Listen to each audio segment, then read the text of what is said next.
जनसामान्यांसाठी तिळतिळ तुटणं काय असतं हे जर जाणून घ्यायचं असेल तर ते फक्त एकनाथ शिंदे साहेबांच्या कारकिर्दीकडे पाहिलं की कळून येतं.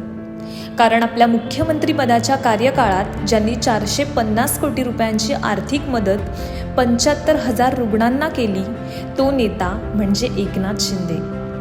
इतकंच नाही तर अंगात 100हून अधिक ताप असताना जो व्यक्ती भर पावसात इर्शाळवाडीचा डोंगर चढून गेला तो नेता म्हणजे एकनाथ शिंदे. पंढरपूरला विठुरायाच्या आषाढी एकादशीला 2 दिवस आधी जाऊन तिथे थांबणारा नेता म्हणजे एकनाथ शिंदे. मुख्यमंत्रीपदी असताना ज्यांनी आत्महत्याग्रस्त शेतकऱ्यांच्या मुलांना, अनाथांना वर्षा बंगल्याची दारं सताड उघडी ठेवली तो नेता म्हणजे एकनाथ शिंदे. एवढ्यावरच न थांबता गरीब गरजू माय भगिनींची गरज ज्यांच्या लक्षात आली आणि लाडकी बहीण योजना सुरू केली, बहिणींना 1500 रुपये महिना ज्यांच्यामुळे मिळाला तो नेता म्हणजे एकनाथ शिंदे. महाराष्ट्राचा अभिमान जपत ज्यांनी महाराष्ट्र माझा गीताला राज्यगीताचा दर्जा मिळवून दिला तो नेता म्हणजे एकनाथ शिंदे.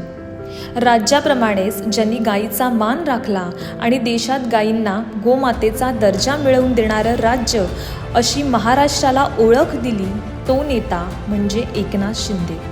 अशी ज्यांची दूरदृष्टी आहे, ज्यांनी उठाव करून शिवसेनेचा वारसा जपला, ज्यांनी मराठी माणसासह हिंदूंचा स्वाभिमान जपला, असे आपले शिवसेनेचे मुख्य नेते व महाराष्ट्राचे उपमुख्यमंत्री एकनाथ शिंदे यांना वाढदिवसाच्या हार्दिक शुभेच्छा.